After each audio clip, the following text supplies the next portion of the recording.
நீயா நானா ஷோவில் ட்ரெண்டான மாதுளை பொரியல். இந்த ரெசிபி எப்படி பண்ணுறதுன்னு குயிக்காக பார்த்துடலாமா? கடாயை வச்சு 2 டேபிள் ஸ்பூன் ஆயில் ஆட் பண்ணிக்கலாம். 4 ஸ்பூன் கடுகு போட்டுக்கலாம்.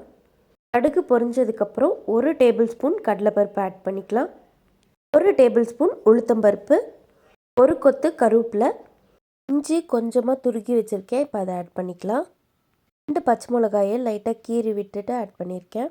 இப்போது இதை நல்லா கோல்டன் ப்ரௌன் கலருக்கு ரோஸ்ட் பண்ணிக்கலாம். ஒரு பெரிய வெங்காயத்தை நல்லா ஃபைனாக சாப் பண்ணி வச்சுருக்கேன், இப்போ அதை ஆட் பண்ணிக்கலாம்.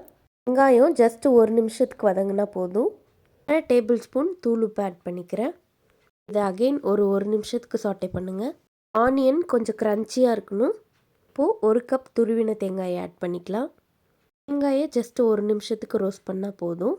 போட்டிருக்க இந்த தேங்காய் வெங்காயம்லாம் 50% ஈவனாக நல்லா ரோஸ்ட் ஆகிடுச்சு. இப்போது 1 மாதுளம் பழத்தை உதிர்த்து வச்சுருக்கேன், இப்போ அதை ஆட் பண்ணிக்கலாம். 1/2 டேபிள் ஸ்பூன் மிளகுத்தூள் ஆட் பண்ணிக்கலாம். மாதுளப்பழத்தை ஜஸ்ட் ஒரு 30 செகண்ட்ஸ் மட்டும் சாட்டே பண்ணால் போதும். மாதுளை ரொம்ப வதங்கினா நல்லா இருக்காது. லாஸ்ட்டாக 1 கைப்பிடி கொத்தமல்லி இலையை வாஷ் பண்ணிவிட்டு ஆட் பண்ணிக்கலாம். அவ்வளோதான், ரொம்பவே டேஸ்டியான மாதுளை பொரியல் ரெடி ஆயிடுச்சு.